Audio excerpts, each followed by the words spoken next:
them come. This is their fate. All right. Welcome back to the House of Wolves podcast. I am your host, Deontay. Here are my near and dear friends, Jalen and Josh. Today we got quite a bit to talk about. We're going to be talking Avowed Impressions because I'm now finished that up. Monster Hunter Wilds Impressions because Josh did finally end up going to buy. He was talking about Rise last week, but now he copped it. We got to talk about Raytracing and gaming because Assassin's Creed Shadows is showing big differences between the PS5 Pro version and the PS5. Plus, we just got that GTA 5 enhanced with the ray tracing. So, talking about ray tracing and how important it is for the next steps. DragonBall's Daima. I think we're going to let Jalen talk a little bit about that if he wants. And then we're going to go into Daredevil, Split Fiction Thoughts, and Silent Hill F. And probably more stuff that pop in my mind if we can get to it. But without further ado, let's go ahead and get started. As always, Jalen, Josh, tell the people how you've been, what you've been up to, how's life going, what you've been playing, what you've been doing, how's the family. Talk to the people. Yeah, everything's been smooth. I ain't go first. Unless you want to go first, Josh. You got it.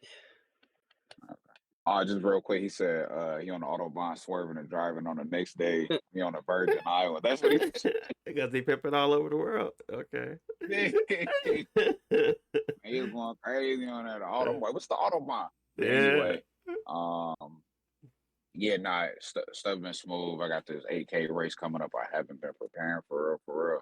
So I'm finna be chopped cheese when I go do the grind. So chopped cheese. See if I can. Yeah, well, as long as I can run and not get a crap. I think I'll be straight. I don't think it's too much a loss. I'm not going for if I guess I ain't really got a strong PR or personal record for like an 8K. Yeah. Because the only one I had is when I had that cramp. So I'm gonna see how this 8K go, and then we gonna go from there. So that's on Sunday. Or she finna slide up here on Friday. See her and Lowe's coming Saturday. So it's gonna be a smooth little time. I was trying to get Deontay to do it, but he left. He sent me off, bro. Yeah. So, do you have somebody right now that you compete with? Like try to get times better? Or like is most of the time you coming in first anyway? Because that could be a factor in why you not training and practicing harder. Or is it someone that you like? Oh shoot, they be beating my time every time we race. I ain't got nobody. It's just PR. It's just competing with myself. Yeah, that's a problem. Yeah, you might want to find somebody that's like, probably be doing it a lot because then I just kind of keep you focused on. I got to get my time back good too, type stuff. Because like everybody else probably like, yeah, we trying to catch you. They probably gonna stay motivated to kind of keep going, but then you ain't got nobody motivating you. So you can motivate yourself. Yeah, that's fine. But I think having that, additional competition, friendly competition, of course, is good to kind of keep you motivated. Yeah, I would do it, but I don't want to embarrass them. I can break the leg then, whatever. The long strides. You know how Karina was mad at you. You know how much she was mad at you because you're taking the long strides at your pants. She was like, "Man, what's all his legs?" That's how he walks. But you gotta keep up, man. Yeah, bro. You might be able to cook. As far as like that, I do have. There's like two dudes that I be looking at their time. We talk a little bit, so we'll actually be running. I ran with them once, but again, my biggest thing is, honestly, I don't like running. I like doing races and stuff like that. If they interesting to do, because I'll be honest, like I had previously mentioned, when it comes to running and stuff, like I don't like doing this jump, bro. Like running, just people be, go for a 10-mile run. No, I don't like running, bro. So, that makes but. sense. Anywho, so that's that. Me and Torn was actually talking about doing a race in Colorado, so I think I might do a half marathon in Colorado in September. So that's gonna hold me accountable. September 28th, y'all mark y'all dates because we all finna do it. That and let me see, just upcoming things. I was gonna go to Japan sometime around like April 12th, 13th ish or something like that. I'm gonna see how these fights do me if they don't do me in. But other than that. things been smooth. Things been smooth. Just taking it day by day. I had one of my boys come up here for St. Patty's, seen the river turn green and stuff. Ironically, I didn't realize they put yellow stuff in it and it turned green. Like how concentrated it is. It's like I made like Kool-Aid. You put the dark, real dark red Kool-Aid and water, and it just turned like just regular red. Like, that concentrated, bro. But outside of that, everything like I said, smooth. I've been playing Lethal Company and Multiverses for the most part. I mean, I ain't really played anything else. The finals kind of pissed me off a couple weeks ago, so I was just like, y'all trying way too hard in this game. Yeah. Um, So it was the yeah, players, so not that's more so finals. It's players then. yeah, man. Some people just be trying too hard at that game. My boy, bro, nobody play this game, bro. But again, I got empathy and I Yeah. understand that people probably look at multiverses the same way. Like, bro, why Yeah. y'all going so hard?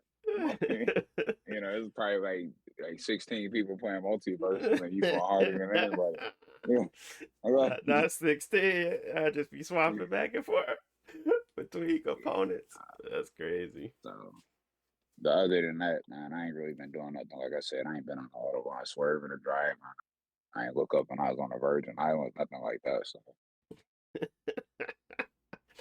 All right, well that's smooth. That's smooth. What about you, Josh? What you been up to? Yeah, lately I've been playing a lot of games. I don't know what happened this week. I just had a lot more time. One, I've been staying up a little later, Yep. just because like I've been able to get the baby in the bed earlier. So instead of falling asleep with her, I just get up, play the game for a little bit.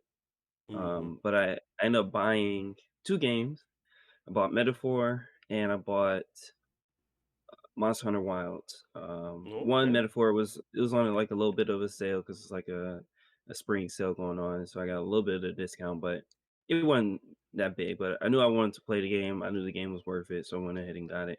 Yep. Not too much to say about that. I'm still super early.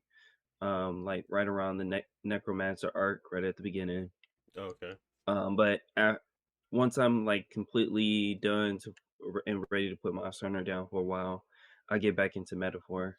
Mm-hmm. But Monster Hunter Wilds, um, I finished the main story like yesterday, and right now I'm just playing like the post game stuff to see all the monsters on the roster, stuff like that. Well, I But guess give your impressions a little later. I just want you to kind of tell us what you've been playing because I want to kind of chop it up where we have people can go to that versus the intro. So if you can yeah, just go ahead.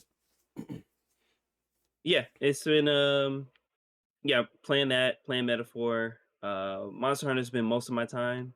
Mm-hmm. Other than that, we have finished Skeleton Crew. I think I talked about that a Oh couple weeks yeah, ago, yeah, but me and my wife finally finished it. Overall, it was a pretty solid family show. I would give like a 8 out of 10 or something like that. Like yeah. I didn't really like the Star Wars movies that came out recently, but Okay. most of the TV shows have been really good. Mandalorian, of course, all of those are the best. I also like the Acolyte, but that one was controversial because it had more, I guess, like risky decisions and stuff like that. So Yeah. for me, I would say I would put this like under the Mandalorian, but above most of the other Star Wars shows, just because like it's very consistent. All the kid actors are very good. All the adult actors are very good. The story is pretty easy to follow, and it wraps up pretty decently. I'll share like one Disney criticism, and it's just like their formula is that they're gonna do like 8 episodes, and the first 7 are gonna be like pretty solid. I thought the ending of Skeleton Crew was good, Mm-hmm.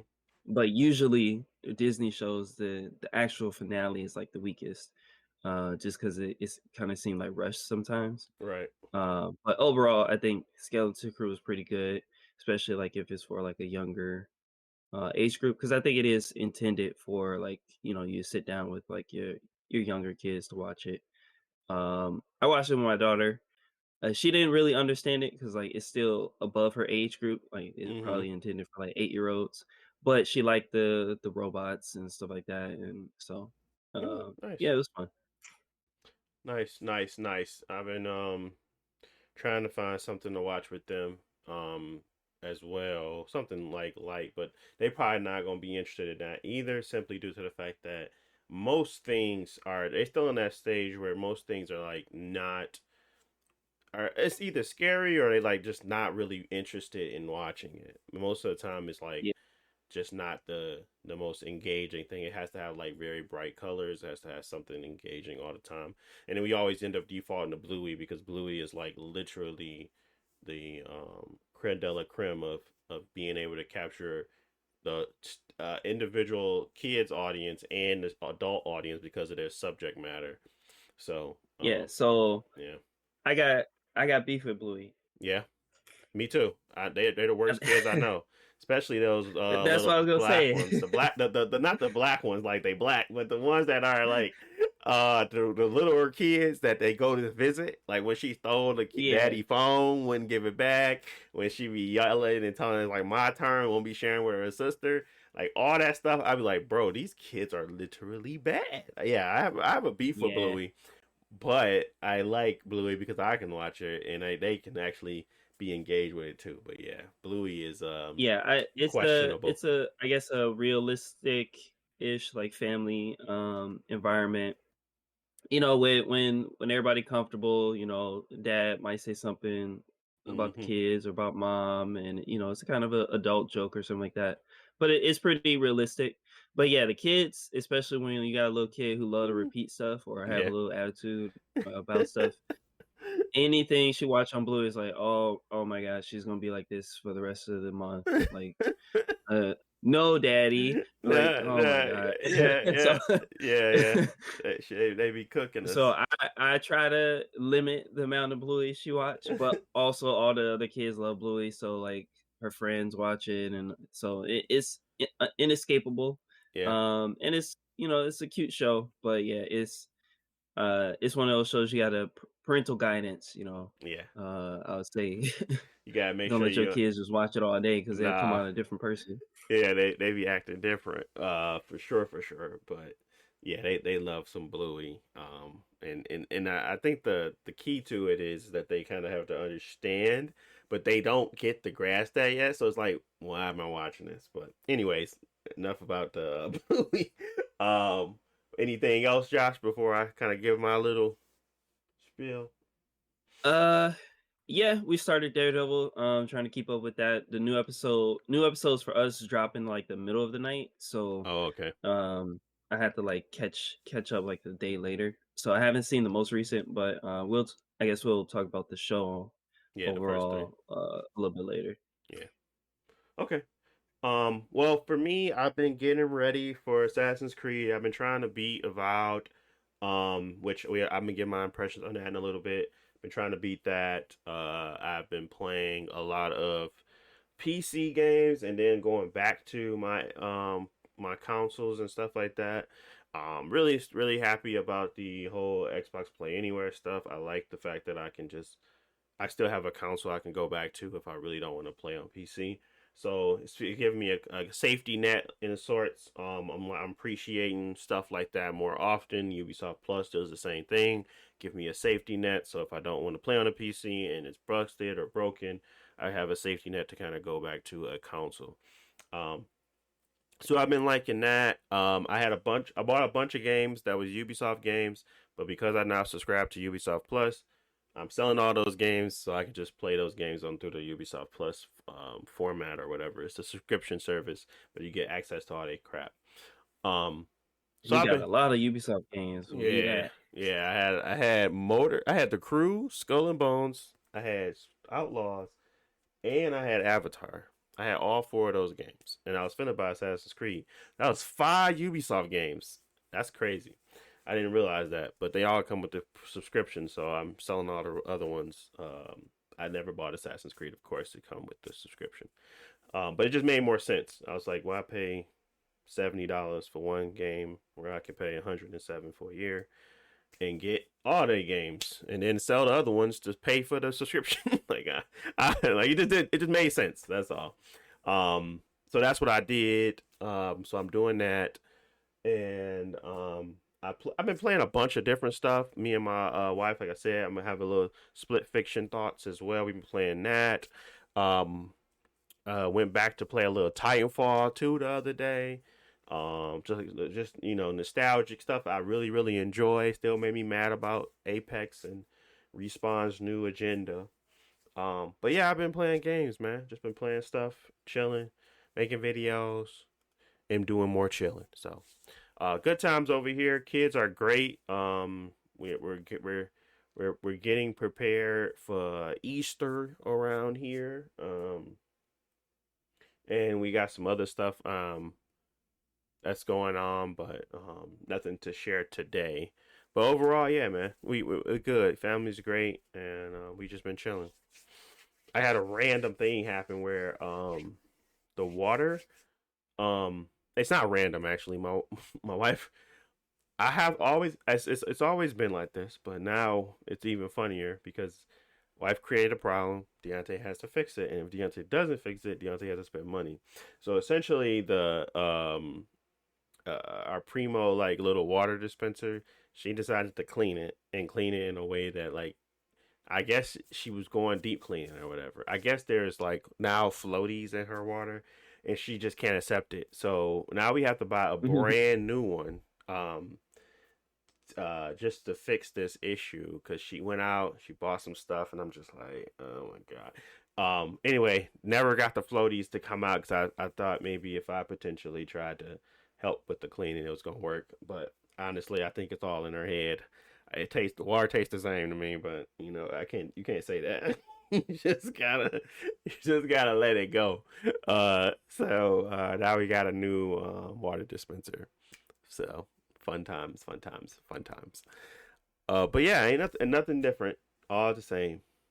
Let's go ahead and move into my first topic, though. First thing I want to talk about is because it is fresh on my mind, and I might as well get it out the way.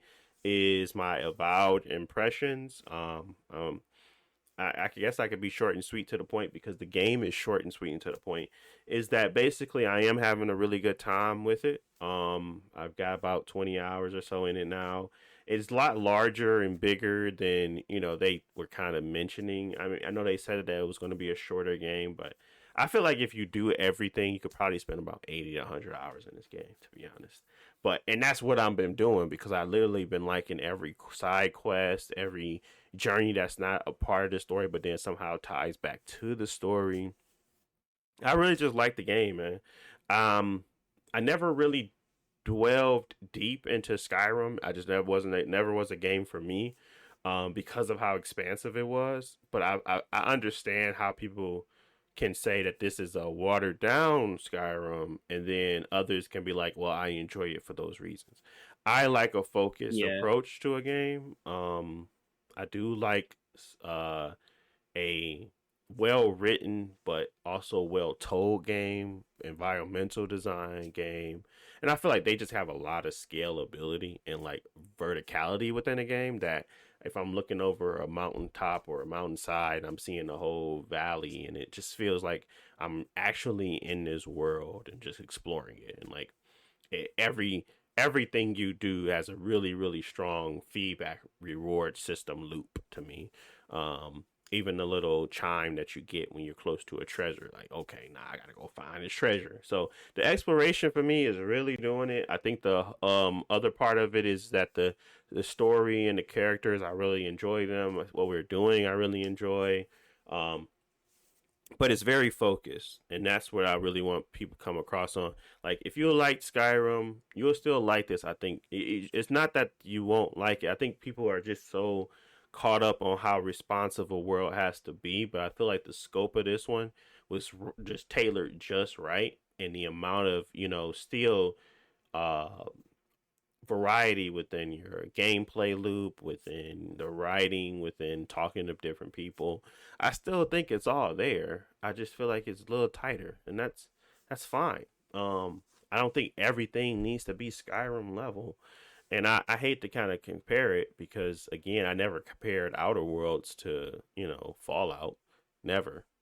And I think most people that played Outer Worlds still enjoyed it. So why are we doing that to to this game. But for me, at least, Avowed is a clear winner for the Xbox. It's a real winner for Obsidian. I think that they can continue to keep growing on this if they wanted to, but for the time I've played it, I have nothing but praise for it. Honestly, at first I was like, just okay, it's cool, but then when I got into characters and then we got into the world a little bit more, and I was able to explore like 4 different places now, all kind of showcasing different traits and personality. Like they did their thing, to be honest, and it looks really, really good on either on the Xbox Series X and on my PC. Like I play more on the Series X because it's convenient, but Xbox Play Anywhere, I just keep going. I don't need to worry about any of that stuff. And they do have the better cloud system because if you don't know, Ubisoft makes you upload your save before you can download your save on a different device. Xbox ain't doing that. They're going to upload it every time and you download it and it's always there. So I really enjoy that part of it, swapping back and forth. And yeah, I just know that's going to happen with every game that they put out. That's just a nice thing to have, to be honest. But yeah, Avowed is actually, in my opinion, a really good game. I mean, that's pretty much my concise thoughts about it. Anything to share or add to that? No, I was surprised that you. I mean, I heard positive stuff about, but yeah, I was surprised that it just came off so strongly for you that yeah, you just messaged us like, yeah, this is a really good game. Mm-hmm. And it seems like it's because of this condensed scope makes it easier to enjoy the good parts of the game. Right. Because like for me, I play all the Elder Scrolls. Well, not all of them, but I played Morrowind, Oblivion, and Skyrim. I played them all probably like 50 hours each. But I've never even beaten any of those games because the appeal is to just get lost in the world. Right. And that's because of the systems. Like, yeah, the random battles or random dungeons or the NPC quests, stealing from people and stuff like that. It makes it like a sandbox. You just get lost in the sandbox and have like your own adventure. And that's fun. But also, I think that there is a case to be made for that type of game that is like, yeah, very directed.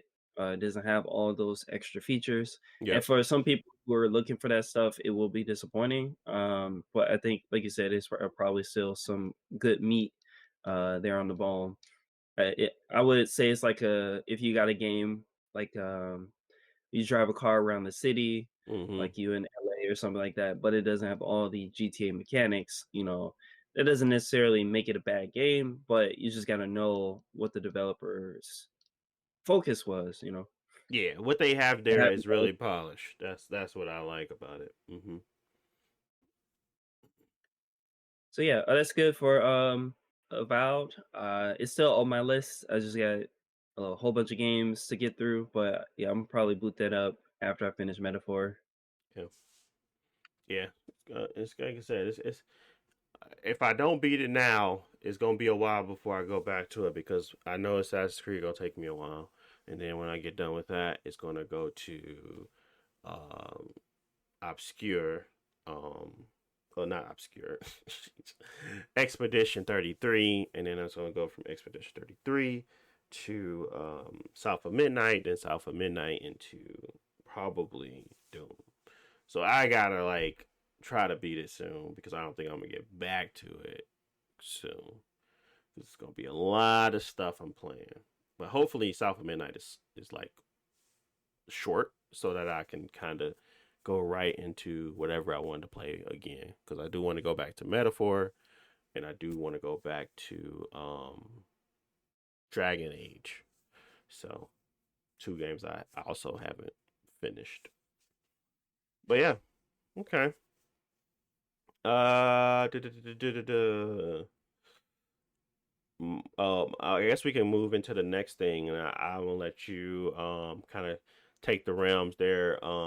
Josh, tell us what's so special about this Monster Hunter Wilds, and should me and Jalen pick it up soon? Yeah, so I play every Monster Hunter generation. I love Monster Hunter. The only one that I didn't love was World, and I was surprised because I really like Wilds Mm-hmm. a whole lot actually.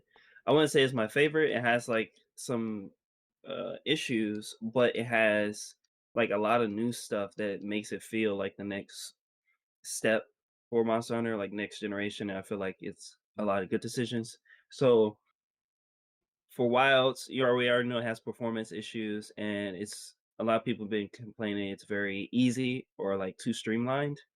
Right. And part of that is it is super streamlined. It takes everything from World and streamlines it even more. So the fights are shorter, which is good. They're like 10 minutes ish for the fights. The multiplayer is pretty easy to jump into. The weapons all have like brand new moves Mm-hmm. and skills. For me, I think the combat improvements like to the weapons and like the feeling of like the gameplay is what I love most about it Right. because every weapon is unique. Like they got a whole bunch of combos, but I'll just switch to a different one for every game and try something new. The one I always ignore is the sword and shield. That's like the basic starter weapon. You got a sword and a shield. Um, and that's what I've been using the most for this one because they added, I don't know what to call it, I guess footwork to the weapon, which Footwork. is basically you know when you play like a Dark Souls game or even Monster Hunter, when you swing, you got to wait for the animation to end, Right. before you do anything else. Maybe you might be able to roll to get out of it, but basically you're stuck in the animation. For what they did with this game for a lot of weapons is for the sword and shield specifically, you can move, like walk in any direction while swinging the sword at any time. And so what that means is like the monster like literally can't catch me or can't see me because I'm attacking and moving at the same time. And Mm. I don't know how to explain it other than that on its own makes that weapon feel very um satisfying to use because like I can out maneuver the monster. Whereas like other weapons have other unique mechanics, but they all feel very fluid and unique. And so like that's a feature that's super streamlined, super fast, Right. that would not work in any other Monster Hunter game because Monster Hunter has always been about being slow, about timing your attacks, timing your Mm-hmm. blocks, knowing that they're about to shoot a fireball at you, so you either got to dodge or block it. But now I don't even got to worry about that with this type of weapon. So, anyways, the gameplay feels very fluid, even more so than the game that they came out with last year, Dragon's Dogma 2, which I really love the combat in Dragon's Dogma 2. It's just all the other stuff in the game kind of brought the game down a little bit. Um, but I feel like they took what they learned from Dragon's Dogma 2, improved on it, improved on the old Monster Hunter games, and made just the gameplay on its own very good. So Mm. the second thing is the streamline of like everything else. So like you got the bird thing that you can ride on that runs automatically, chases the monster. You can change the settings so you can control it and toggle automatic on and off. Overall, it's just a time saver. Like while I was chasing the monster, maybe I can grab a drink or check my phone or something like that. So I don't personally mind that. Um, the difficulty, I'd say the only real big problem is that the difficulty is not tuned very well. Monster Hunter has always been on the more difficult side as far as gameplay, but you got better mechanics. You got some, automated or like Uh-oh. simplified Can stuff. Yeah, I can hear you. Can you hear me? can you still hear him, Jalen? Can you hear me, Yeah, Jalen? yeah. Wait. Why couldn't I hear you then? Okay. Sorry. I didn't want to mess it up, but I just it just went completely blank for me. I couldn't hear anything. So Okay. Yeah. I was gonna mention the multiplayer and I guess the wound mechanic overall. So basically, when you're playing by yourself in the story, everything is very easy to kill, especially if you have experience. So the story is not very challenging. Um, Once you add your friends into it, like if you play in the main story, you'll blow through monsters in like 2 or 3 minutes, just because they can't keep up with all of your new mechanics. And mm-hmm. one of the mechanics is the wound mechanic, which if you hit their leg long enough, a glowing spot will pop up. and basically when you hit that, it'll stagger him. Mm-hmm. But what happens in multiplayer is that the monster can have like 6, 7, or 8 wounds on it, and so like I hit the first one, and it staggers him for like 2 seconds. And then after that's done, Jalen hits the second one and staggers him for 2 seconds. Then Deontay hits the next one, staggers him for 2 seconds. And there's no cooldown on using it. As long as it's a wound, you can do it. So basically, we just stun locking the monster for 30 seconds, and it can't do anything until that's over. Uh, and it by that time, it's either already dead or it's going to run away, and then we can chase it down again and do the same thing later. So that mechanic has made the players feel more powerful, and in Mm-hmm. single player that's very helpful, but in multiplayer it's just not able to keep up. So that's why you might see a lot of people complaining like we need like harder content. But Right. overall it's fun. I can't really complain about the difficulty if I'm having fun. I think all the new monsters were fun. The weapon abilities are all fun. Performance wise, it runs terribly. Right now, I'm just running around this arena. And I'm getting 50 FPS. It doesn't bother me too much because the VRR is actually implemented very well for me, it seems. Mm-hmm. So I don't the drop from 60 to 50 doesn't bother me. But yeah, overall, it's pretty good. Story is not uh great, but it was interesting at least. Like I feel like by the time I got to the end, I wanted to see what happens. But it's a Capcom story, so I wouldn't Okay. expect too much from it. Yeah. Like you don't expect too much from like a Resident Evil story, but the characters maybe it might be interesting, or like the the conflict that they're having might be interesting. It's just Okay. once they try to go into the nitty gritty, A equals B equals C. I mean, A plus B equals C. Sometimes it don't make sense in Capcom games, but you kind of forgive it. Overall, yeah, I like it a lot. Better than World, and I think it being streamlined so much, it's very easy for people to pick up and play. Mm-hmm. Like I like RDC World. Like we know we like them for the skits. Yeah. They also play games, mostly anime games. But they kind of suck at most games. But they were actually playing Monster Hunter and doing well, and I was surprised. And I guess it worked. Whatever Capcom did to streamline it to make it easier to just pick up and play. Don't think Yeah. about any other stats or mechanics. Just play the game, fight the monster. I think they did a very good job of just building that, and it's still feeling fun and having depth for somebody like me who played all the other games. Okay. Okay. Well, that's actually pretty good. I might end up getting it physical just in case I want my money back, but I think I am going to pick it up on my Pro and just play it on that.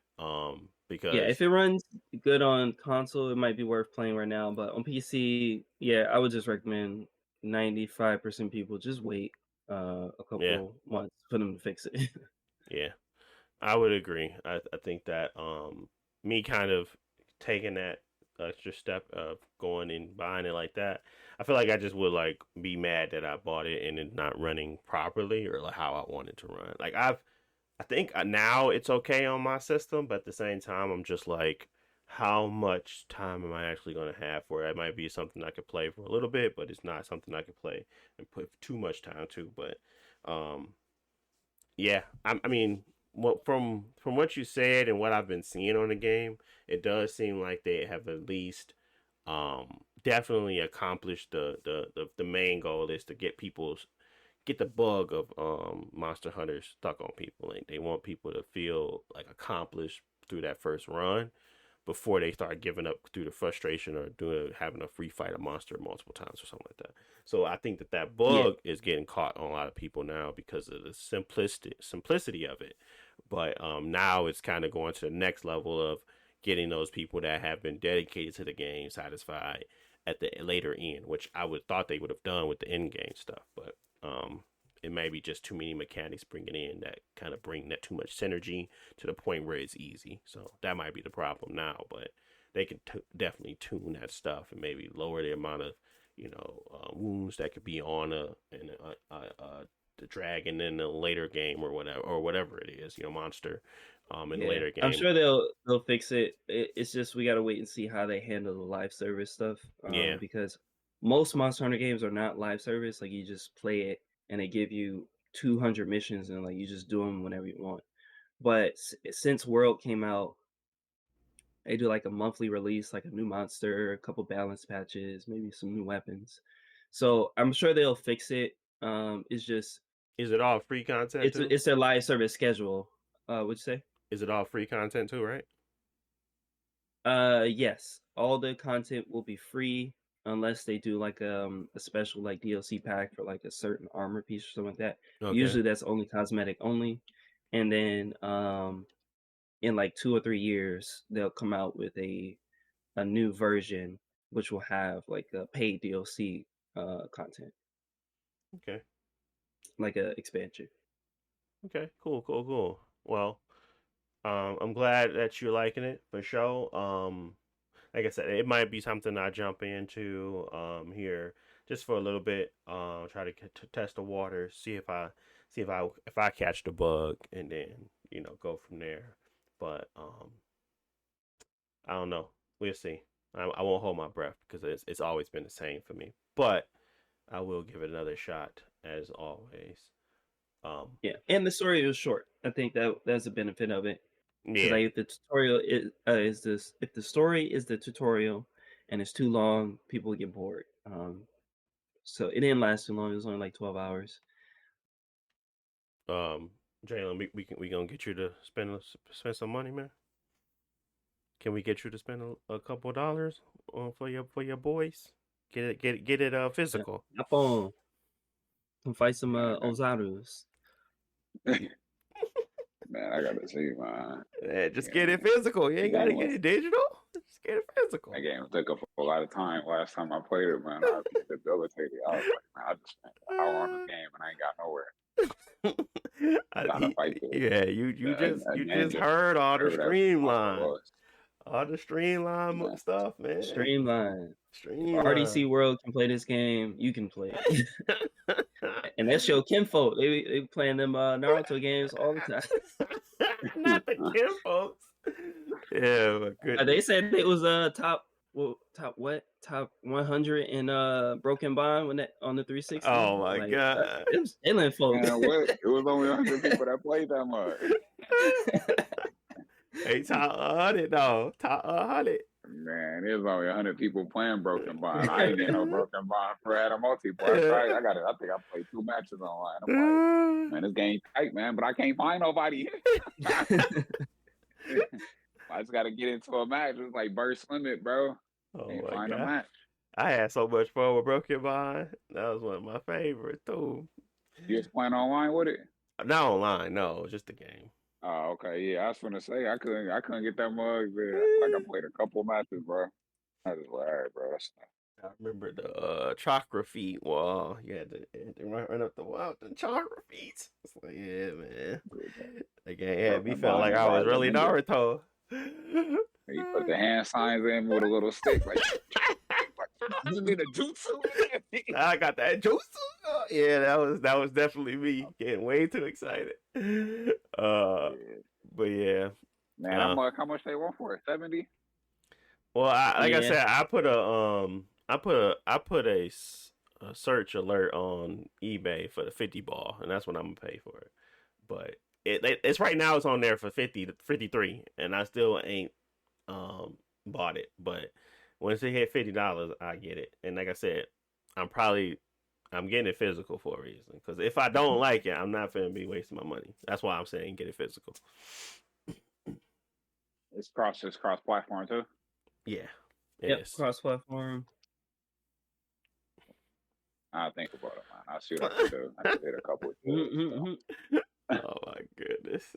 Go ahead, man. We might as well. Let me know. I might have to start a new character for y'all so I don't blow through everything again. Yeah, for sure. But okay. Let's move on to the next topic here. Raytracing. Raytracing in gaming has become the big deal that I never I mean, I expected it to be a big deal. I just didn't expect it to be a big deal like soon. Like things that are literally making the game go from previous gen to new gen. Because most of the time you're thinking, okay, you're gonna just get better textures, you're gonna get better models, and you're gonna have like a better, better built world. But if you look at games like GTA 5 Enhanced, you look at games like Assassin's Creed Shadows, and you look at the performance mode on PS5 versus performance mode on PS5 Pro, those games look like night and day difference. But again, just so people are aware, Assassin's Creed Shadows, you can have that game with global illumination and ray tracing on the PS5. You just got to do it in the quality mode, or I believe the balance mode also has it. But that's at 40 and 30 frames respectfully. But the 60 FPS ray tracing mode is strictly for the PS5 Pro. But that's what you buy it for. You want the 60 FPS, you want no holds barred, you want the best of the best. That's why you buy the PS5 Pro. But it's transformative in how it is presented. Like everything just seems more grounded. It doesn't feel floaty. It just doesn't make stuff look last generation. And obviously when stuff starts coming to the console, it gets more beneficial on the PC. And how everyone's been saying, yeah, we only want rasterization, and now everybody is praising AMD for getting their ray tracing abilities up and starting to have better fidelity within their FSR 4, which gives you more performance to do what? Turn on ray tracing. So it's not like it's this new thing that came out of nowhere. It's literally we've been progressing to it. We now have the ability to have it at a cheaper price, and that's what's really driving the more the capabilities of it, but also the adoption rate. Even myself, like at first I wouldn't turn it on. I didn't care. Now I'm sitting here playing games at 1440p higher to be upsampled to 4K, but I'm getting my ray tracing experience on. So that is the things that I'm compromising on, because I used to not be like, no, I'm not compromising. I want my full 4K resolution rasterized, potentially with FSR quality, if I really, really am wanting a little more performance, and then I just not play it on with ray tracing. I'd have it off. But now I'm seeing the benefits of it. I'm seeing the value of it in everything, and not just in particular games that I'm playing. It's like coming to every game now. It is starting to become more of a prominent thing. So ray tracing in gaming. I wanted to kind of pose that question, and have y'all experienced it, and have y'all seen the differences as of yet in the games y'all play, or is it really one of those things that kind of we're still in that transitional phase? How has ray tracing changed y'all's perspective on what the next generation of gaming looks like? Man, I'm gonna just go ahead and abstain. I don't want to get criticized by Deontay for having poor eyes to see these type of things, man. I'm not saying that's perfectly fine, Jalen. Like some people just don't really care about this stuff. It's fine, totally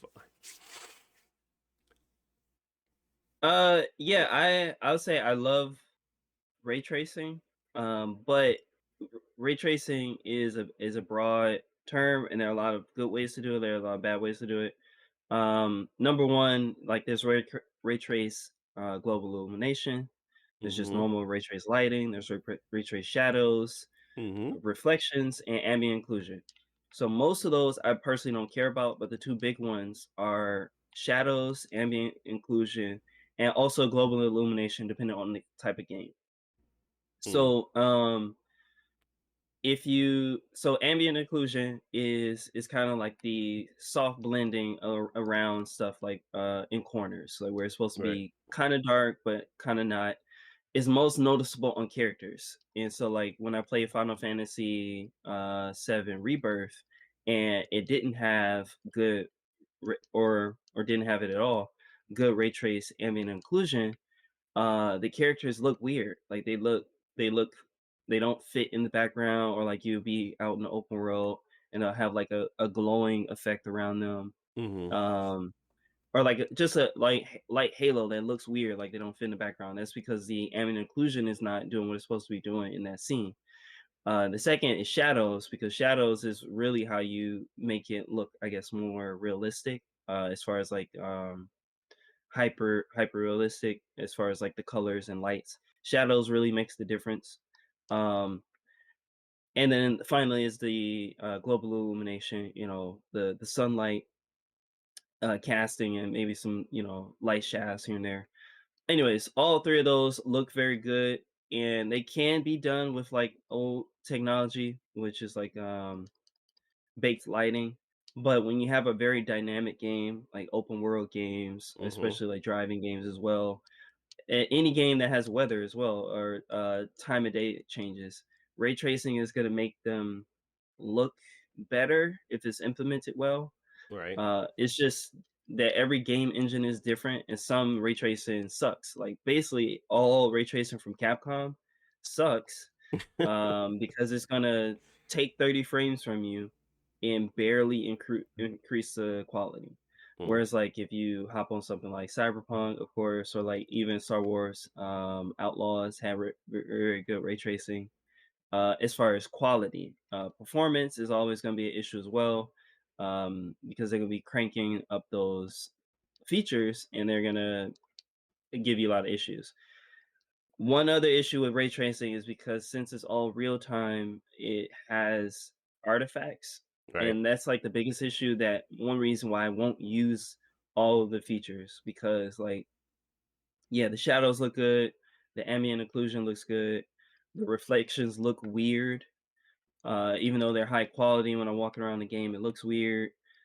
So yeah, if you have like the best hardware, the newest stuff, the 5090s, like maybe you can turn everything on. But I think for most people, it's worth to just turn it on, see how it looks. If you don't like it, if the performance is bad, maybe tweak it or turn it off. I think we're not at this space where every game can just have ray tracing on by default and it just looks good. Most of them you have to have some compromises. So maybe by next generation, developers will have figured out good implementations for their own game to make it look good and not shit the bed with performance. No, yeah, no, and that's fair. Like I said, the transformative is really the one that's really, as you stated, is global illumination for me, and ambient inclusion. Like reflections are okay. I like them, but I'm not always looking at a bucket of water or a splash Yeah, surface. It's like that's not the big one for me. It's ambient inclusion, and like then that's for there's taking screenshots. It's not for playing the game. right. Like right, exactly. Global illumination, those are the ones, and then when those are implemented well, it does transform how the game how the game one looks, and how is perceived as next generation. So when I say that, I'm saying it as in those types of things are really what I'm looking at, and what I appreciate about it, because it's taking over that lighting system that sometimes baked lighting just doesn't make the scenes look the greatest, and it's taking all that unnecessary step out of the way. And I understand with that being an unnecessary step to not, like I said, because people are going to start to stop supporting older hardware and they're going to start needing making these a requirement. It is going to continue to push the envelope, because the PS5 Pro, PS5, and the Xbox Series X are always considered the bottom tier of what a PC build should be.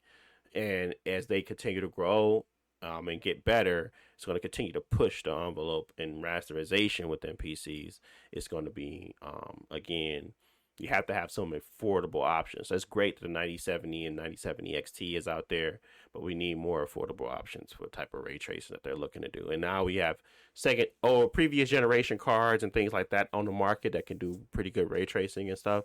So as that starts to continue, bringing in better options, for the higher end or the mid tier and the lower tier, and then also, like I said, allowing the the aftermarket to kind of come down on pricing is what's really going to keep driving people to try to see the benefits of this ray tracing. So I'm really happy for it. I'm liking it. I think that Raytracing is going to be a pretty huge factor in how we look at games in the future. And as you kind of stated, there is good and bad to that, and good and bad to what we're actually trying to see from these developers. But either way, I think that they have at least shown a win for Shadows, for consoles, and how impactful that can be. Same thing that happened with Indiana Jones. So looking forward to seeing what that future looks like for sure. But next thing that I wanted to talk about here was Assassin's Creed Shadows in itself and the reviews around it. So it did come out to, I think, 85, or I think it was 82. 82 on PS5, 87 on Xbox, and then like a 81 or 78 on PC. I mean, when I looked it up, and I had to do my own research because I didn't know. There was plenty of do you guys know how much Assassin's Creed sold? Of Valhalla has sold?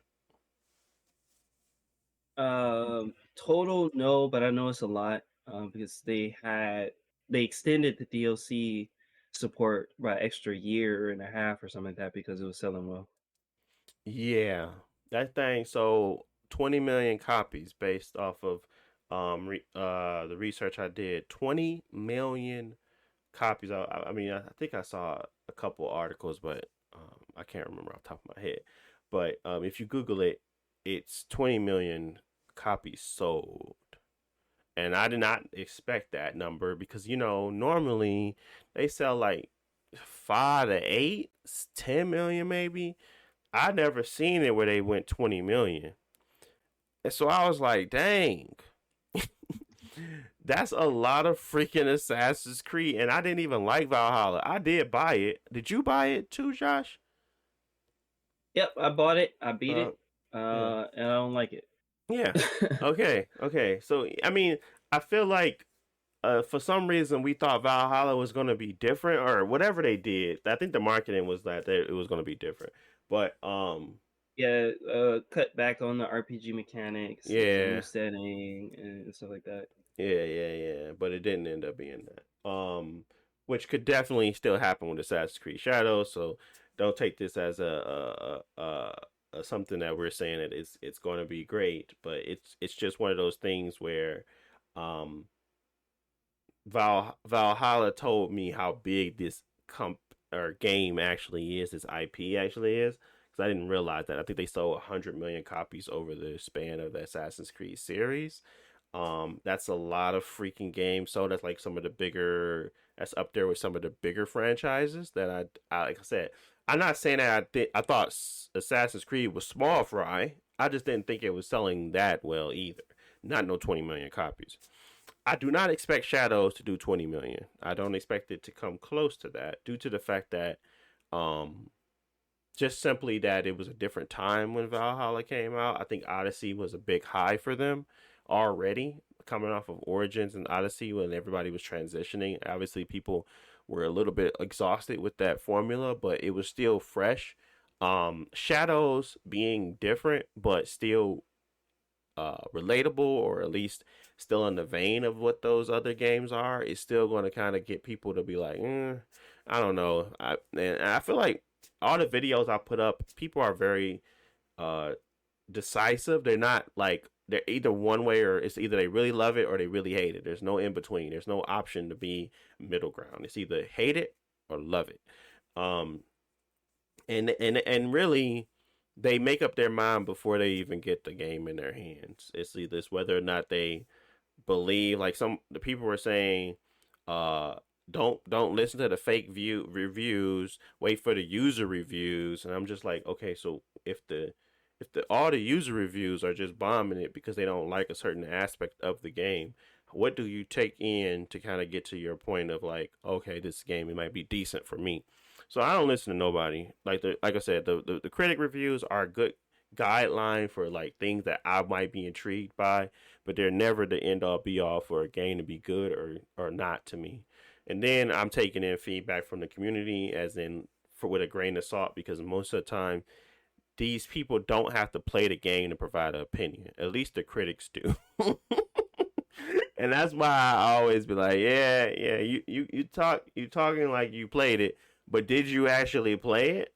And most of the time they'd be like, nah, I ain't played it. I don't like the franchise no more, or because of history shows that this is that. And I'm just like, yeah, half of that stuff can be debunked, and most of the stuff isn't true.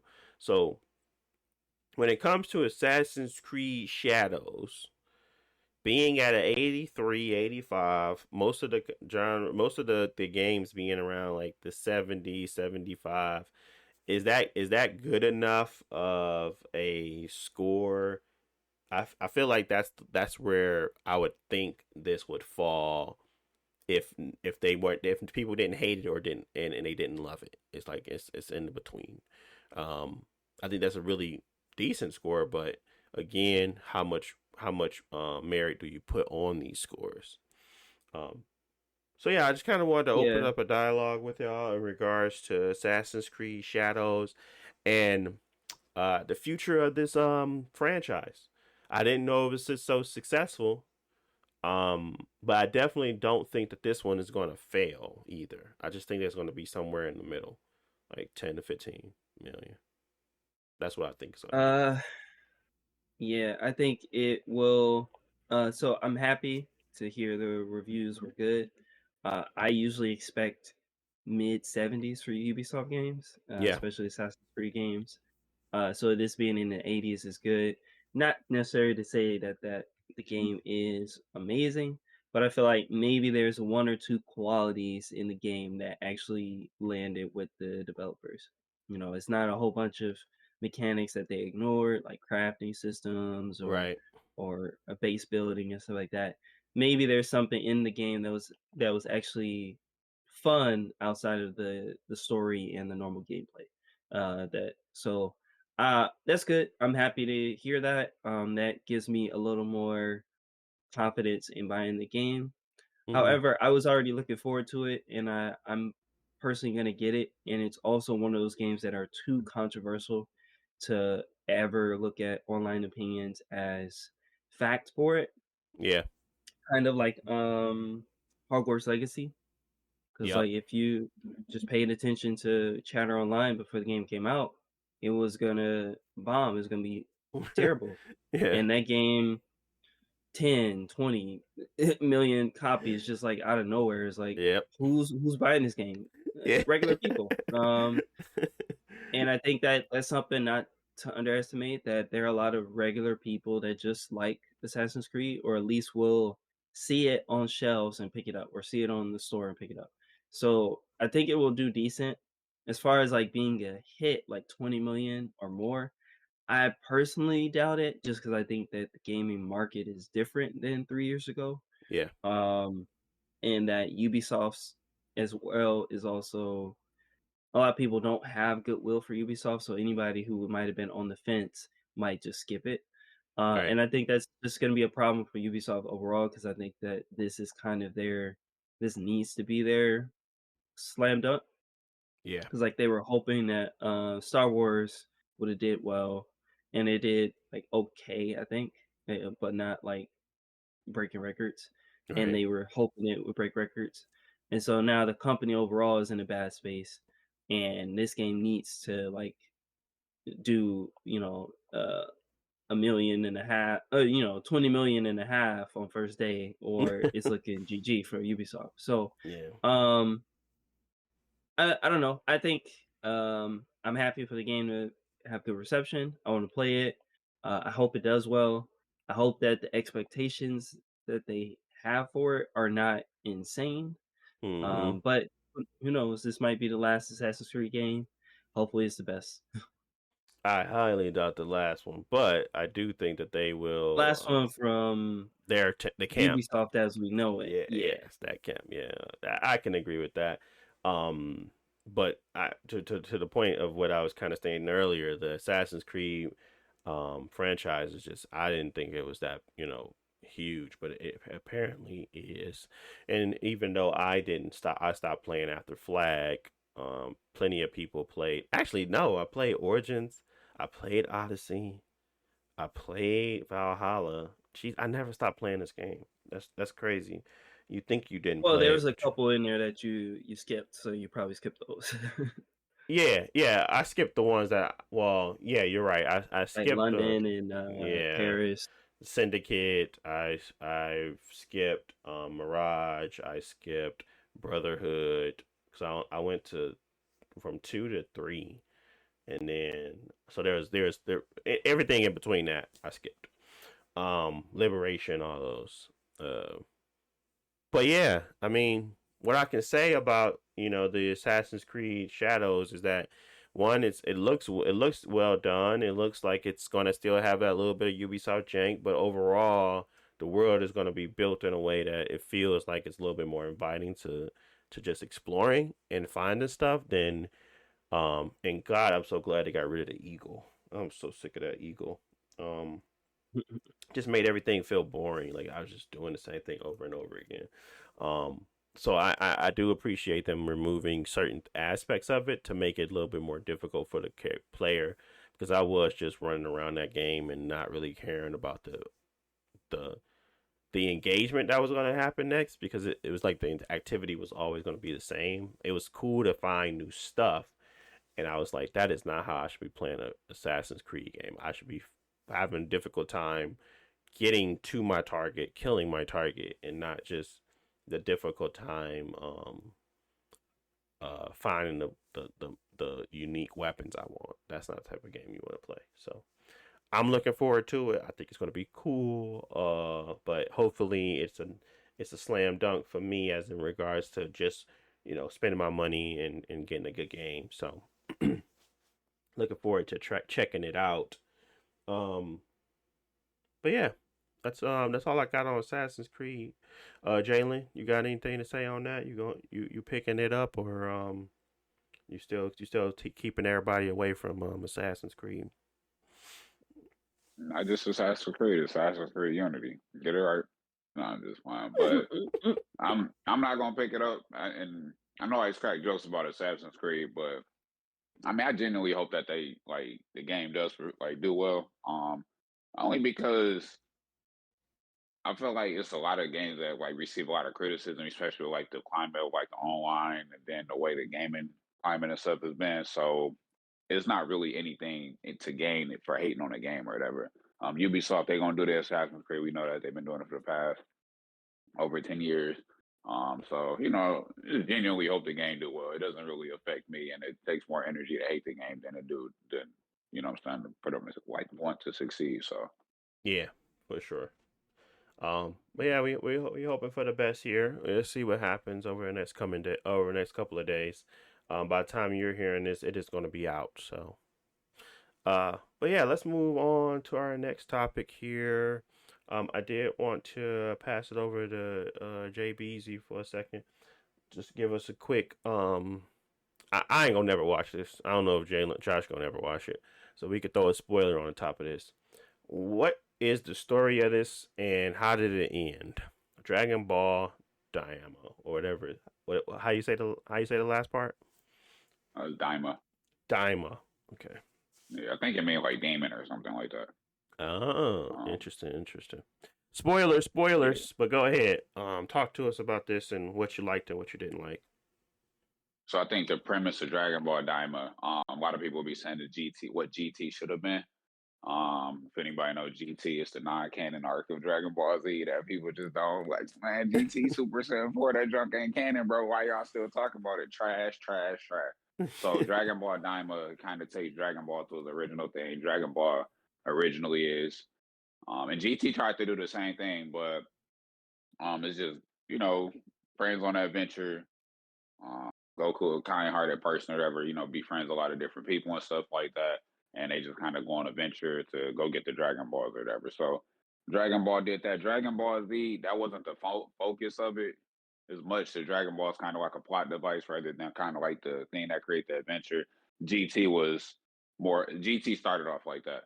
So Daima does that, and it follows that all the way through. It's about 20 episodes, and it basically got Goku get turned into a kid, similar to like GT, and he goes through the demon realm with a couple people in order to go get the Dragon Ball so they can make a wish for them to get older. And y'all probably wondering like, why don't they just ask for the dragon on Earth to do it? And then the dude that make the Dragon Balls work, he been kidnapped, so he's been taken to the demon realm. So that's basically the premise of the show. And I think the animation, all that type of stuff. Some of the fights was cool. I think they was trying to sell the Super Saiyan stuff and the transformations because he was holding that back a lot of the time. Goku ain't as strong as he would be because he got to get used to a child's body. And like I said, it's only 20 episodes, but it's cool seeing some of the characters' interactions and stuff. I think the cool part about it is like, I think they incorporate Vegeta in there. They gave him his props, even though he, I'm saying, they be doing Vegeta bold and stuff like that, but I think Vegeta got a lot of screen time and more screen time than I thought he would. So I definitely appreciate that. You can see the dynamic with Bulma, how he cared about his wife a lot. Because there's even one part where she was like, if you don't let Goku tag in this fight, bro, I ain't taking a bath with you no more, man. That boy got down there faster than two jackrabbits. Hey, he got back. He was, all right, bro, you can fight, man. All right, man. Dang. All right, man. Dang. He's like, man, dang, I'm right there, bro. He's finna get punched by this. I'm like, he weakened and stuff, man. That dude, I'm like, bro, he just got all his strength back just to pull back down there. Like, man, all right, man, go ahead, man. Like, since you want to fight so bad. So, it's just stuff like that. Like you can see Vegeta character progression, how much he care about his life and stuff like that. But then the other thing is, I guess, like fast forwarded. I forgot how much time take place between Dragon Ball Z and Daima, but I mean y'all probably seen the Super Saiyan 4 transformation. So yeah. I had mixed feelings about it. I think GT design for Super Saiyan 4 was better. How Goku got Super Saiyan 4 was a little bit better in GT, even though I wasn't a huge fan because in Diamond it almost felt like some like Deus Ex Machina type stuff. So I was just kind of like, all right, I'm gonna let it slide and stuff like that. But I think all the animations and the fights and stuff was smooth, and it just didn't have to be this super serious tone show. That I guess Dragon Ball Z ain't never really been serious. Dragon Ball Dragon Ball series hasn't been that serious. And it felt like it kind of took it back to the roots of Dragon Ball, and supposedly it was like Toriyama last piece of original work, and you can always tell like, all right, Toriyama a silly guy, and it had that feel. So I think Dragon Ball Daima had good execution, like it was well written, it was real quick, and it was just like Toriyama's last little original piece of work before he had passed away and stuff like that. So yeah, I mean. And then the other thing people arguing online about is it canon a super and this, that, and the third, but people like it's just a different timeline or whatever at this point. So you just gotta accept it for what it is because that's the big thing in the Dragon Ball community is the continuity, is it canon or not canon. So overall, I liked it though. Definitely better than GT. Okay. Yeah, you liked it better than GT. GT. Yeah, I mean, I didn't like GT that much, but I understand like it having stuff like Super 17 and like just unique designs that are so unique that they got to come back in some way. So I'm at least happy that Toriyama or his team, whatever, took the effort to reincorporate most of those characters. I didn't really like Adult Trunks, but I think Super Trunks was okay. Super 17 hasn't come back necessarily, but 17 has got to upgrade. And yeah, bringing back Super Saiyan 4 Goku is a good idea. I don't think the canon matters as much cuz like they kind of can live forever, right?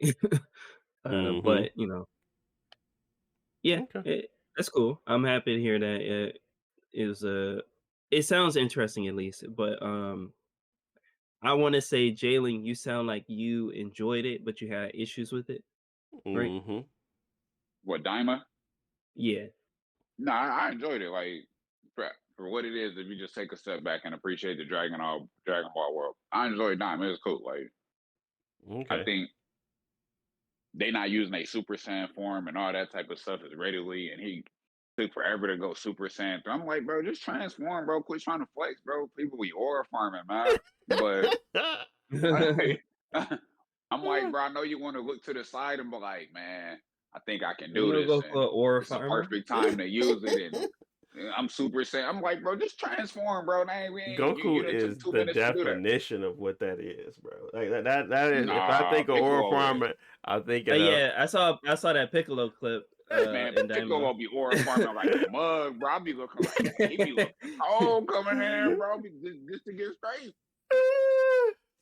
Yeah, when he throw his cape, he aura farmer. But I still think Goku be doing that junk too, man.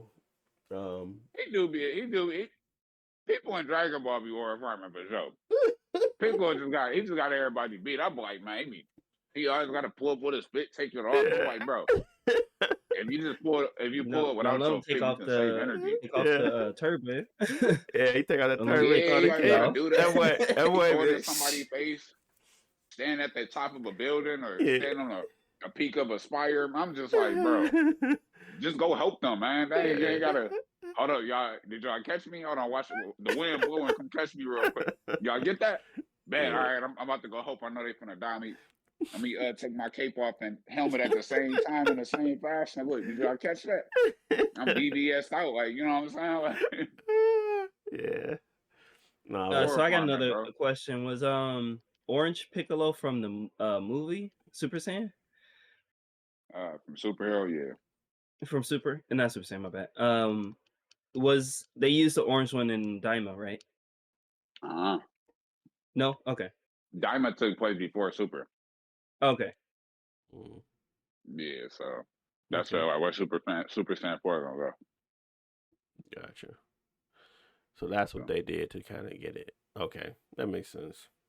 Yeah. Okay. Well, I'm glad you enjoyed it. For the fans out there, hopefully y'all enjoyed it. Dragon Ball fan. The Dragon Ball fans out there, hope y'all enjoyed it. Hope y'all now can stop the debates. Cause I just looked up Super Saiyan 4 and I just got a bunch of Reddit posts about why y'all think something gonna happen. Why y'all think? And I was like, dang, so y'all really be going at it, huh? They be going at it about the canon, yeah, bro. like, bro, that's kind of crazy. They be going at it. Yeah. So how long before we get these characters in Xenoverse 2? You know they gonna add them. Xenoverse, bro. Dang, Xenoverse. I think they got a Daima Kakarot coming out, or maybe they putting the Daima characters in Sparking Zero. Yeah, Sparking Zero. Yeah. Okay. Well, all right. Dragon Ball fans. Yeah. W. Enjoy. Let's move on to our next topic. Let's go to the Daredevil, Born Again. Where do we want to start with Daredevil, Josh? Let's start at Froggy dying. Let's. Oh, so we go right to the spoilers. Oh, my bad. Spoilers. I can't talk about Daredevil without spoilers. But yeah. Yeah. So first 10 minutes of the show, Foggy dying. I was surprised, of course, but I feel like it makes sense for what the character arc that needs to happen, because like at the end of season 3 they were kind of in a good place. Everybody's happy. Yep. He's gonna be a superhero, but it needed to emphasize like, this time in New York is just terrible, and like nobody really can have a happy ending. So it sucks, because I do like the actor. He was fun and the chemistry was fun. But yeah, it made sense. I'm more surprised that what's his name? Bullseye didn't die. Cause he just chucked Buddy off the building. Oh yeah. Cause like I guess everybody know, but maybe Jalen don't know. Cause like Daredevil don't kill people. He like Spider-Man. He'll beat you up, put you in a hospital. But he ain't gonna do you like Batman. He'll pray for you. But when his best friend got killed, he just tossed the dude off of like 6-story building face first. Yeah. Luckily he survived, but that wasn't the intention. Yeah, intention was the mop him up, get him up out of there. But I ain't gonna let more coffee in me. yeah, He said, "I ain't a killer, but don't push me." He definitely had a change of heart right there within that time frame. But it just felt like that was such a chaotic scene and how it started up, and everything was just going like he's getting stabbed left and right. I was like, man, what is happening? It's like the first 10 minutes. It was insane. But it was just like such a great shot scene. Yeah. I was like, dang, bro. I was just sitting there like, what the heck? I couldn't even process Froggy got put on. I was like, dang, bro, he finna die. Like, and they finna put this man in the what's that stuff called? The waters? Not the waters, but the dang, nah, I can't remember it. But the I think it's the Ragu chamber or whatever. And they bring him back to life. I was like, bro, what is he about to go do? How is he gonna survive this? But it was crazy. That set the tone for me for sure. Like I know where it's going to go because of that opening scene, and I know that Fisk being like another huge part of the show again, and him. And as it continued on, you started to see like these duality of people trying to play a role, but it ain't gonna work. So that's where I'm sitting at. Like Fisk trying to play a role of a good guy or someone that is on a straight and narrow, and then we got same thing with Daredevil. But at the end of the day, it's all going to kind of start to crumble, which is like really dope to see. Especially because it's like the situation is happening to put someone in a certain place, and then it's going to continue to happen. Things are going to continue to start to occur. That's going to continue to show that one, the city needs you for this, and maybe he might have a change of heart, man. I don't know. He might start popping fools, but I don't know what that born again stand for. I don't know. To be honest, is he born again as he murking folks, or is he born again as in he gonna just pick up the sticks again and start to do his thing? Whatever the case may be, bro. I feel like I'm just excited that this is well acted, well shot. When he beat up them cops, it was hilarious. When he was taunting them in the courtroom, like everything that was happening was like well put together. The first three, like I said, just the first 3 episodes. And it really felt like he was going on like journeys. Obviously, it's like a little bit of a side moment, but I know that the White Tiger is also going to play a big role in everything. So it's just a lot of well, not a big role in everything, but it's still something that's going to be Easter. It's going to keep coming back. It might not be coming back in the same way that we think, but it might be coming back. So it's like some of those things that you see. I appreciate that they kind of doing a lot. I don't know nothing about the source material, but if I didn't know, if I like how I watch it now, I feel like they're doing things that may be maybe more either true to the character or just more brutal. I don't know which one.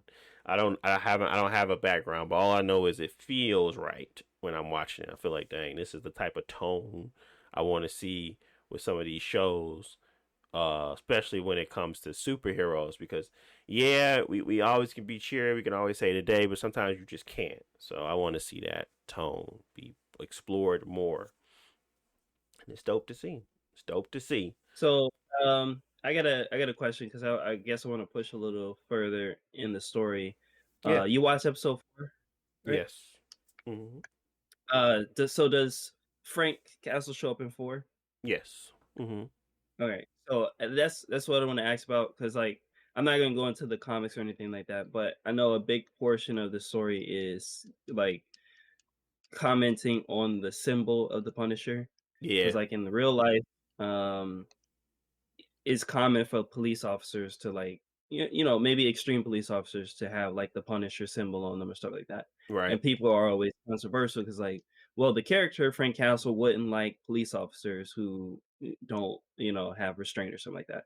And there was a comic book, uh, Punisher comic book that tackled that storyline. Was like, what happens when? What does the Punisher think of police officers who abuse their power and use his symbol? And I think the show is gonna take that approach to it. Um, and I just want to say I'm intrigued by that because I think that Daredevil being the show to not necessarily shy away from not real world commentary, but like taking on real world problems that uh and it kind of addressing it in their own way, because like it's still a law show. Like they're gonna spend a lot of time in court and like what's right and wrong and what's like what the public thinks is acceptable and stuff like that. Because I was actually surprised that the um White Tiger guy got acquitted in the show. And I was like, I think they did a very good job of, I guess, like leading me through the court proceedings and stuff like that. So I'm interested to see how they handle the morality of um, the NYPD. Yeah. No, Y'all that's ain't a live good in one. New York, but them boys crazy. Yeah, that's a good one. Like you see certain things happening, um, like you will see in the next episode once you watch it, other stuff that they tackle. You saw at the end, when they shot him, they showed the Punisher symbol, so you know he coming. Yeah, yeah, yeah. Yeah, so Uh huh. things like that where, um, it's just a lot of that stuff that you kind of get to they get to explore and kind of expand on, and like they don't shy away from it. I think that they're going to get worse. I think things are going to get like Yeah, even darker. You see something at the end of the I floor think that's so even too. worse. I was like, what the heck is happening? But Because you'll see. Yeah, because I'm not gonna go ranting off, but New York is interesting where it's the NYPD are always at the cusp of like pushing into new territory as far as like laws, like surveillance and stuff like that. New Yeah, York has a bunch of like strong surveillance laws and monitoring and wiretapping and stuff like that. So it's a good playground for a story to like go into all of that, because a lot of the news or real life stuff can kind of get missed. Um, Especially like plain clothes officers. Like yeah, majority of the NYPD operations are plain clothes, and that on its own is very controversial, because like if it's a badge, you're supposed to listen, but also as a civilian, you don't really have any proof that this person that just pulled me over in a random black car is a police officer. You just got to take their word for it. Most of the time, like that should just be like, yeah, it's no issue, comply with the officer.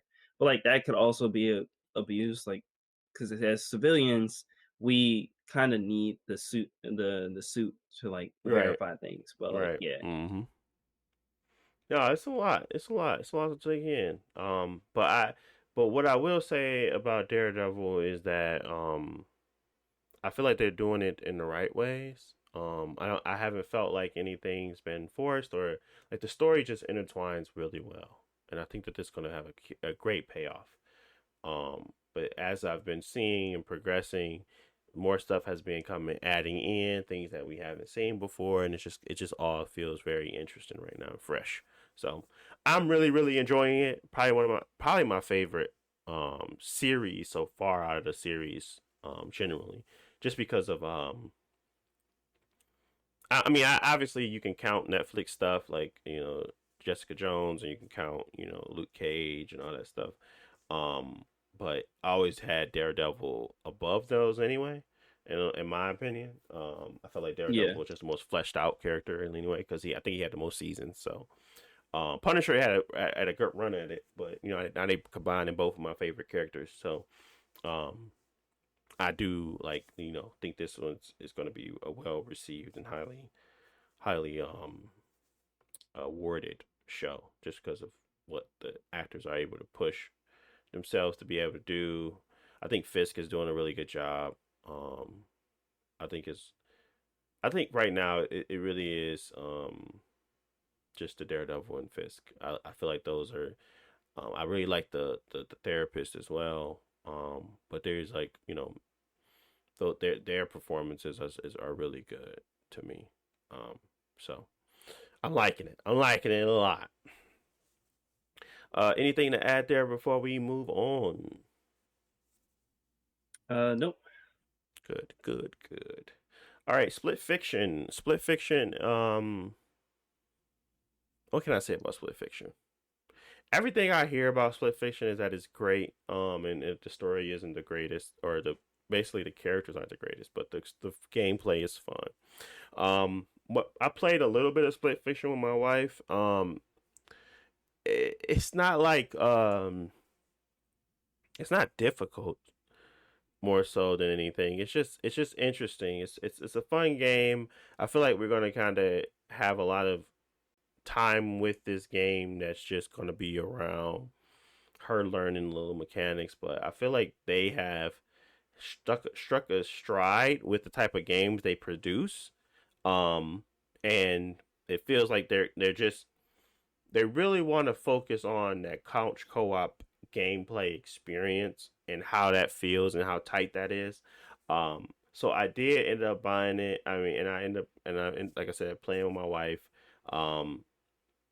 And I just enjoy that simply due to the fact that I get to have like a little bit different way of engaging with my wife. Most of the time she's just watching me play a game or something, but now she has to actually interact with said game and try to jump and move around and get better at the game to kind of continue to play it. We play It Takes Two together as well, so it's going to be another one of those experiences where yeah, she's going to be bad for a while, and at some point she's going to get good, and we're going to be able to kind of hit a stride and keep going forward and all that good jazz. Um, but I really don't got an opinion like enough of a. I haven't played it enough to kind of think. All I can say is that it runs well graphically. It looks great. And I'm playing on my Xbox Series X. Split screen runs really well. It's not no issues there.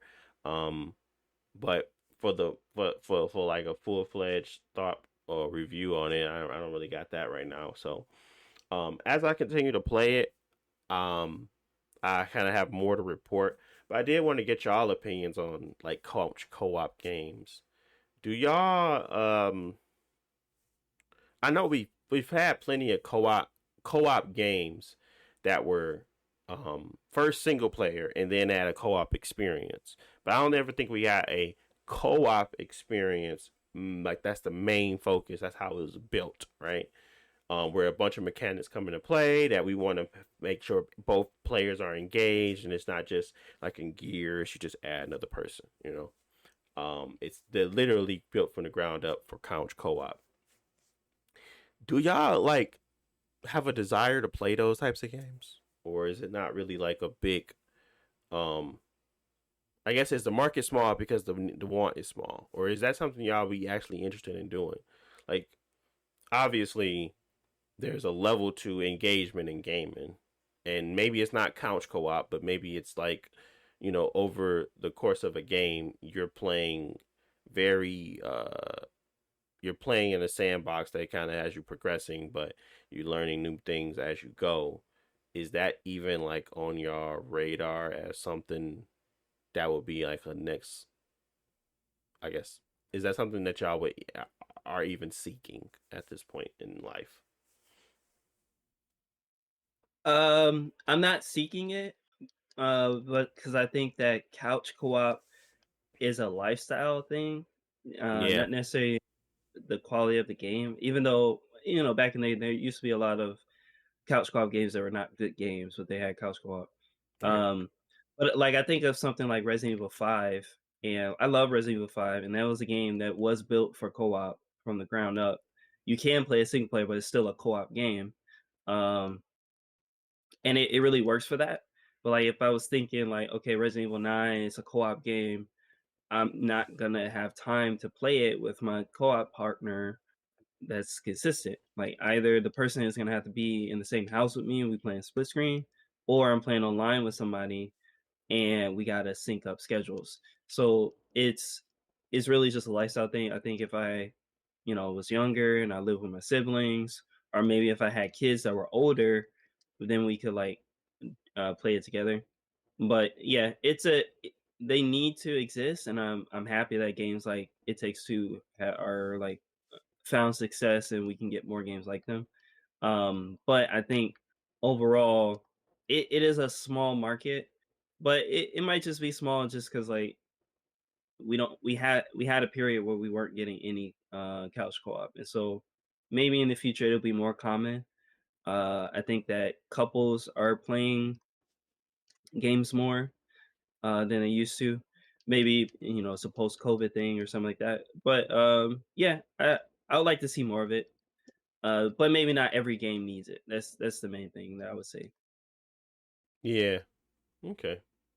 What about you, Jalen? Because like if you can't have part of the issue with co-op games is like, oh, wait, we start Resident Evil 5, we play for 5 hours together, and then we take a break. Where it's like, okay, do I continue by myself? If I do, that kind of spoils the co-op experience. But then also I can't play my game that I just spent money on. So Hmm. Yeah. So, my opinion on them, I think they cool to be able to do. Especially since a lot of that's been taken away with the online multiplayer stuff. I do think that, like Josh said, you be like, all right, well, if you don't have somebody that's like dedicated living with you, or somebody that got like a strong desire to like really play the game, it's like, all right, do I play by myself? How fun is it to play by myself? Um, or you be like, there's something else I was gonna say. Um, did they like you progress and then they come back? Oh, I see what you're It's saying. just like Yeah. it's just stuff like that. So like, you have a wife and she has a desire to play the game. Me, I don't have anybody in the crib with me, so I'm like, hey bro, come play this. Let's play It Takes Two, and then we play like Josh said a couple hours, and they be like, all right, bro, I gotta go home. Nah, man, stay the night and we can keep playing. We gotta beat. Not just right, you know what I mean? Like, nah, bro, you lock the door. Like, no, we ain't going nowhere until we beat the game. Like, I don't want to play by myself. I already paid $20 for it, bro. So, Yeah. but I think they do have I think those games have been pretty interesting though, because I did play with my nephew, and he kept pestering me to play. I'm like, man, I ain't cutting that game on again, bro. Like, but it's just yeah. So, but Yeah. yeah. No, I get you. I do think Josh is completely correct in that it's a lifestyle thing. If you're in certain spots where you have like someone in the household that maybe is a gamer as well, or if you have a wife that doesn't game that often but would like to kind of share a different type of experience or medium with you, those are types of things you can do. Your partner, and stuff like that. So I do think that it is like as in a lifestyle. Now, you can have a buddy that you're really cool with that want to play Split Fiction, but it's kind of like one of those things where it probably makes more sense to those games to be played in person with each other than to be played over online. Sometimes it just takes away from what the experience would be of just having that quick communication in person. I mean, obviously you could do it online too, but it's a little different. So, um, I definitely think that those games need to continue to happen.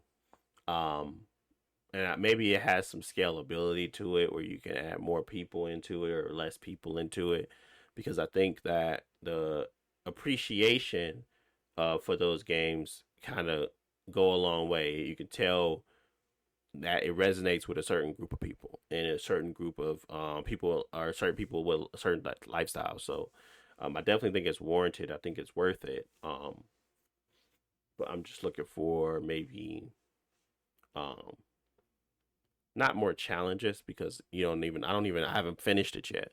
But a different form of a format, different genre, different um Mhm. like things like that you can do differently. Like, but I think that there's just so much out there that you already have that attachment to.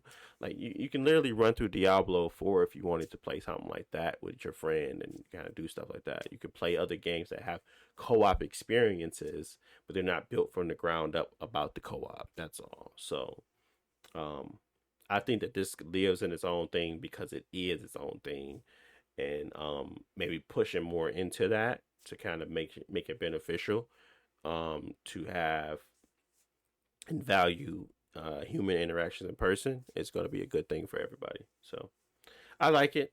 I think it's dope, and I can't wait to kind of play more and kind of come back and talk through that a little bit more too.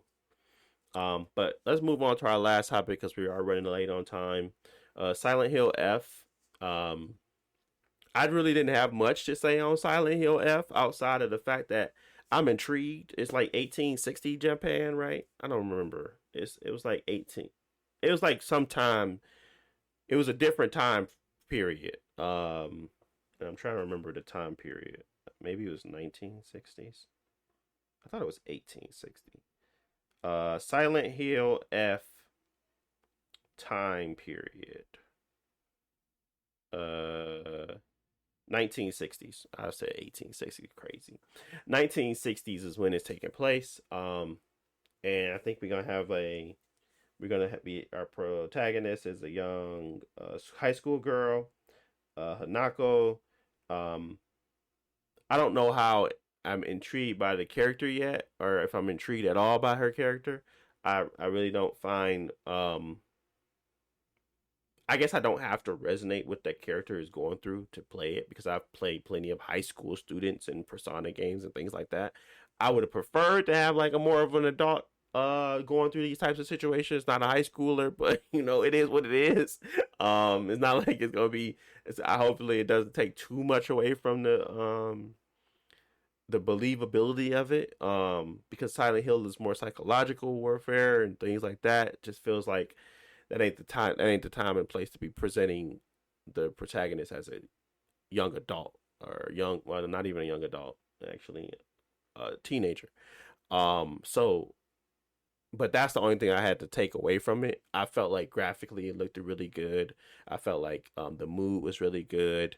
I felt like the setting was a really good setting to pick. Um, but I think the premise of it was like basically my friends are my power kind of type of situation. I think her friends was the ones that she's looking for now. As she was kind of going through stuff, she's seeing her friends pop back up, and things like that. But um, for the most part, I was intrigued more so by her surroundings than the character herself. Off of first glance, it's not like I played it or nothing. So obviously that can change, but I was more excited about the aesthetic of it, um, and what we were seeing like depicted on the screen already, and it felt like it was going to be even weirder and grosser at some point. So I don't know. I'm okay with those types of games. Like I play Alan Wake, I play Evil Within, I play Silent Hill. I just beat Silent Hill 2. Wasn't my favorite, but it definitely felt mechanically sound. Um, so again, it's up my alley for sure. Anything y'all saw on Silent Hill F, or have y'all Yeah, I saw. yeah seen anything? So with the rating, it got Zero Z, which is 18 plus rating in Japan. Because Japan's ratings are, of course, a little different than everywhere else. Mm-hmm. But usually, when it comes to games made in Japan that get that rating, is because of uh, body horror or stuff like decapitation or things like that. Because I think for a long time it was outlawed that you literally weren't allowed to show like someone's head get cut off. So a lot of the old Resident Evil games, or Resident Evil 4, you don't see it. The chainsaw cut Leon in the Mm-hmm. Japanese version. Like it'll cut away and like his body will fall. And that kind of stayed consistent for the rest of the series, where they felt like they didn't need to show it. Like it was implied enough what happened. Mm-hmm. But that started because of Japanese laws. And like we just talked about Ninja Gaiden 2 that I think it had got a weird there was a mistake in the rating, where it had a decapitation and wasn't supposed to, and so it had to get pulled and like re-released or something like that in Japan. Oh, really? So this game, yeah, it basically what they're saying it contains gender discrimination, child abuse, bullying, drugs, Jesus. torture, graphic violence. It takes place in the 1960s. Is a different culture and time where our views don't reflect that time period, but we want to show it. And if you're uncomfortable, please take a break from playing the game. So I think, for personally, I don't think it's any different than any of the other Silent Hill games or Oh, other like Japanese horror games as right. far as like content. But it might be showing some things that about Japanese culture or whatever, or like myths that we haven't seen in Silent Hill before. And it being a girl, personally, I don't have an issue. A young girl, I don't have an issue with it because I think that I know that a lot of the Silent Hill is about the character's personal like Yeah. issues or mistakes. Yes. But I also think there are some games where the protagonist is kind of also the victim. So I don't know Mm-hmm. what approach they're gonna go with this game. From the looks of it, I don't think the girl is necessarily did anything wrong. I You know, think she maybe killed they her were friends. real at that. I mean, maybe, but I think that also would be too um Spot on. straightforward. Like I Yeah. think they're trying to hint at like a cult or like some adults, like the adults made her do it or stuff like that. So, anyways, in some ways, I think that she's gonna be the victim, and her being a young girl is gonna be because of that. Like, it's her parents or teachers or somebody who's um a position of power who's making this stuff happen or something like Yeah. Yeah, I mean that's pretty much what I took from it. I thought, like I said, I think it looks good. I think that I'd be excited to play it. Again, my reservations come from simply being that what like the other game was I felt like it just had more to it had more capable more things to cover, and it was more relatable to some people because of like adultery problems with drinking, things like that. Like those types of stuff was what Silent Hill 2 was based off of. It's like this guy made up a whole situation in his brain at points, so it felt like um just the amount of stuff you could relate to in that probably help with people resonating with it more. Not saying that it that. was with me because I don't do that type of stuff. I don't drink. It's not that type of thing for me. So I always just felt like he was when I played it and played it again, I felt like it wasn't a really great developed character. But I could just not be paying attention to a lot of stuff. I'm not saying they don't have to go a different route, and I'm not saying that they just stay the same lane. So I'm just interested in seeing what kind of comes out of this one, and kind of having more up to date writing, being able to kind of follow through on some of the conversations and follow it in a meaningful way, and not be as mysterious, but maybe that's just their thing. Um, Hmm. but yeah, I'm looking forward to kind of seeing it from a different lens, and how that looks. So, yeah, I'm interested. Like they didn't really have to do much. I don't know why, but these types of games, scary games that have you dealing with certain type of psychological horror or whatever, has always been my jam. G. I don't know why, because I don't really be liking to see gross stuff, but for some reason these games have always scratched some type of itch in my head that thought it was cool. So I'm definitely going to keep paying attention to it and seeing where it goes from there. But anything else on Silent Hill F before we get up out of here? No, it looks interesting. Yeah, for sure. All right then. I want to thank you guys for listening. As always, if you got to this part of the show, you're a real OG. It's a little longer than usual, but I want to thank you for sticking around. You can check us out wherever you find your podcast. Also find me on YouTube at BCD Universe, where I also post a full episode as well. But yeah, thank you all for listening. We'll be back with more content next week.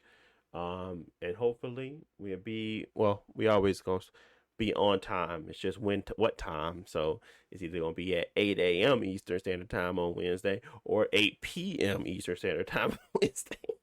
But we always get it there and get it available to you guys. So appreciate you listening, and we'll talk to you all next week. Peace.